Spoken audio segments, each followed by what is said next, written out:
Guys, what I just watched was absolutely disappointing. And I'm on the verge of saying it was a disgrace from all involved. Can't be happy as an Arsenal fan. Cannot be happy with what I just watched. Arsenal drawing 0-0 with Nottingham Forest. And to me, that's not how you stamp your authority in a title race. That's not how you show your domination. That's not how you put your title rivals to bed.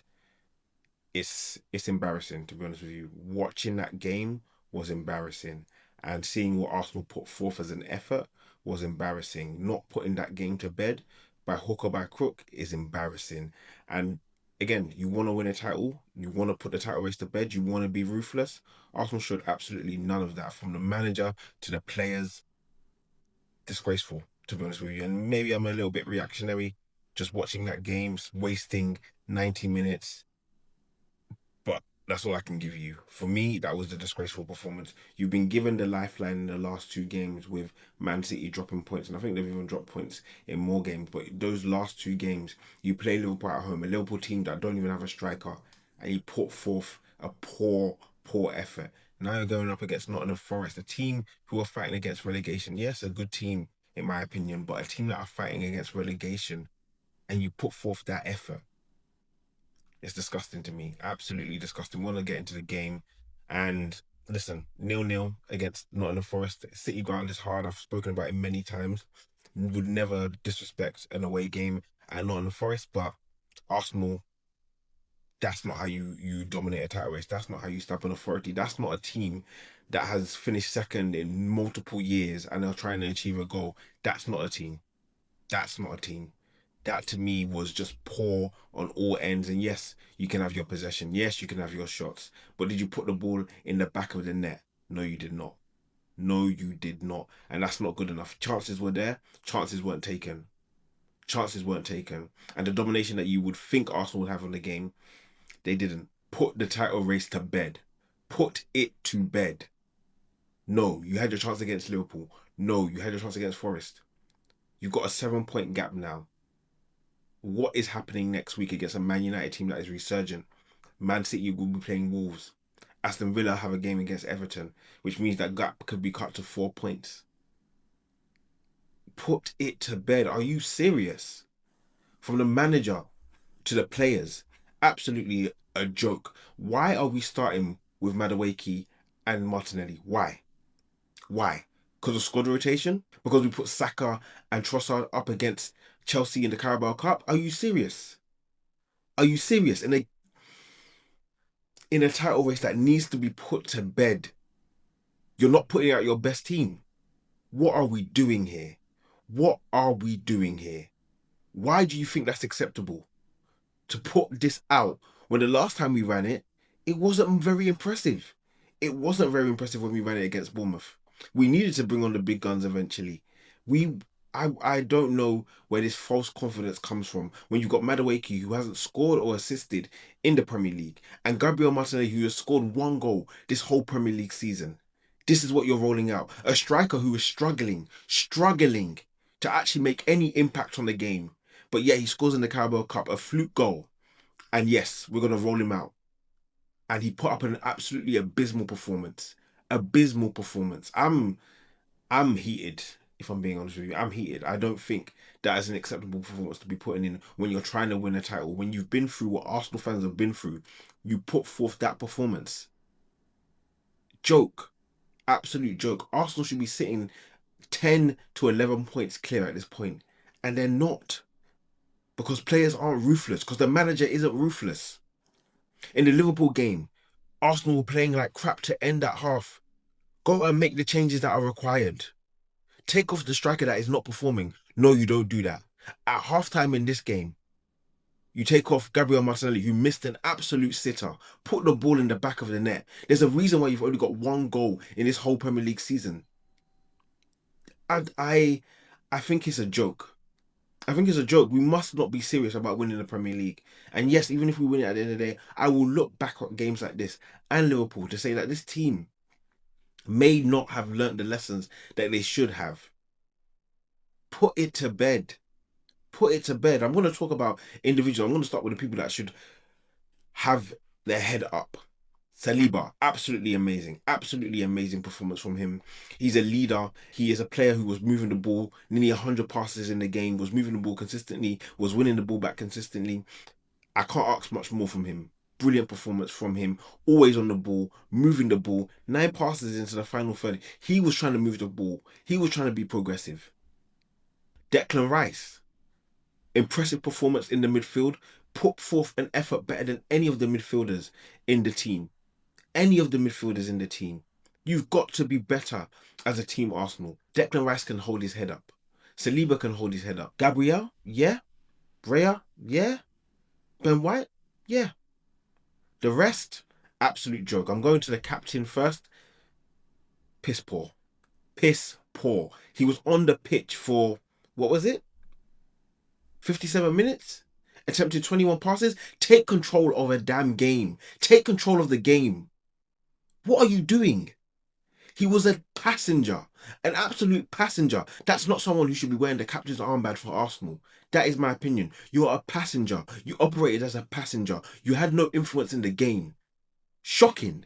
Shocking, shocking, shocking. Passes into the final third. For the 57 minutes you were on the pitch, one absolute joke. Absolute joke. This is the problem people have with Martin Odegaard. But when the moment calls for it, you do not show up. You are not a creative force. When you need him, he does not show up. Bruno Fernandes showed up today. Martin Odegaard did not show up today. Absolutely piss poor. Sorry to say it, but it's not good enough. Not good enough. Noddy Madueke, couple take-ons, got to the byline a couple times, but you're not ruthless enough. You're not ruthless enough. That's why you have no goals or assists this Premier League season. Not ruthless enough. Not ruthless enough at all. Had a good 20-minute spell to start the game, then died out, then was invisible, then got taken off. Gabriel Martinelli missing that chance is criminal. Missing that chance is criminal. Wasn't breaking down Ola Aina at all. Ola Aina had an easy game defending you. Not good enough. Gyökeres, I mean, I've been nice. I've been nice. I've been nice. And you can see all the discourse on Twitter in terms of, oh, he scored against Chelsea. The goal was a fluke goal. They're talking about beef between him and Saka. You have no right to talk. You have no right to talk. You are big. I was told you were strong. I was told you were fast. You're neither of those things. You are neither of those things. You do not perform at a level that is expected of you for someone who was scoring 50 goals back to back. It puts to question who you are as a player.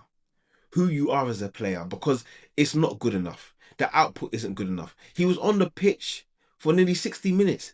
6 passes he attempted. 6. He was through on goal. And he got caught up by Morello. Where is the pace? Where is the power? You got bullied throughout your time on the pitch. You got dispossessed twice. 2 touches in the box. But if we look at what you actually did, dominated, aerially dominated, could not win one duel. Ground duels, didn't win one. That ball was not sticking, not once. Not once. And it's easy to talk about, oh, we didn't have our starting wingers. Yeah, they were bad. He was worse. He was the worst player on the pitch. And if you have a problem with that, then you're not watching football.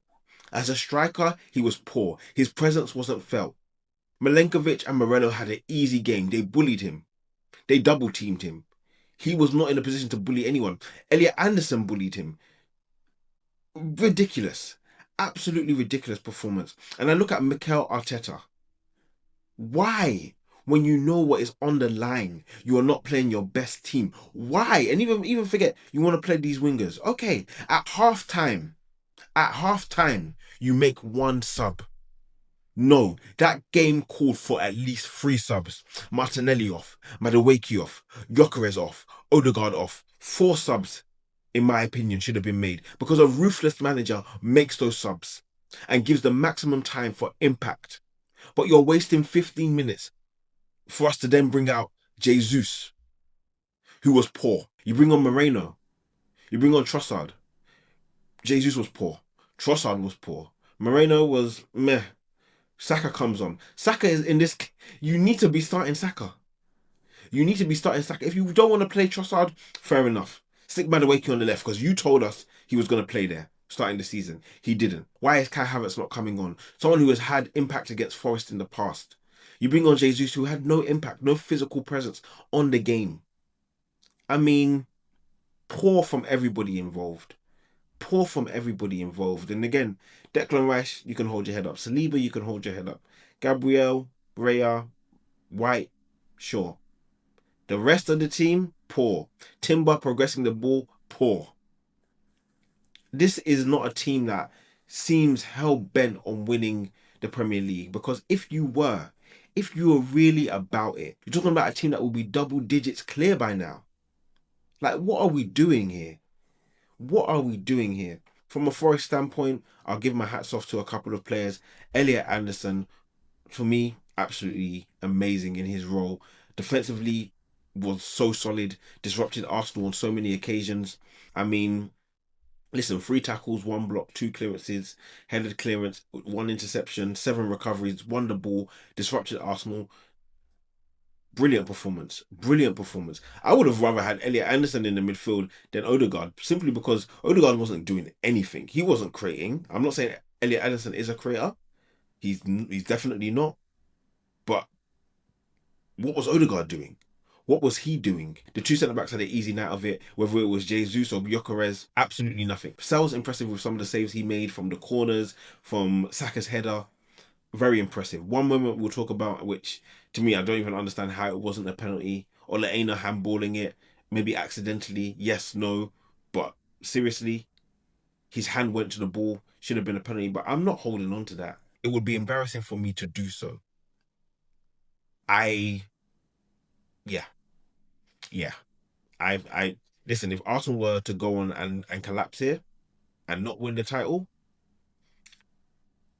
you can only look at yourselves and you look at the manager and you look at the players and you say, it's not good enough. It's not good enough. You put the title race to bed. And if I hear from Mikel Arteta, well, we're 7 points ahead, and he tries to put a positive spin on it, it shows the mentality.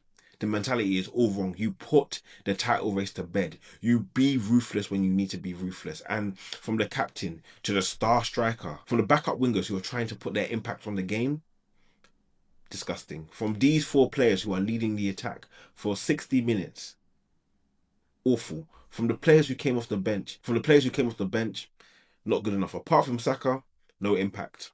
No impact. No impact. If I look at the reasons why we didn't win, I look at Mikel first, because this is the team he picked.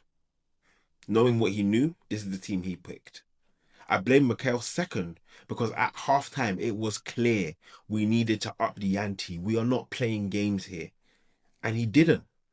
3 to 4 changes at minimum. A manager like Jose Mourinho makes those changes. He makes those changes immediately, because time is not your friend. Wasting 15 minutes in the second half may be fun to you. It wasn't fun to me watching that, because I knew what I was going to see. Rolling out Gyökeres for what, another 13 minutes? For what? For what? I mean, listen, I could keep talking all day. That's how frustrated I am. Off the back of the Liverpool game, to do this again? Nah. This is a team that ain't about it. This is a team that is not serious. And for their sake, I hope and pray they get the job done. Guys, subscribe, comment, like. I'm out. Peace.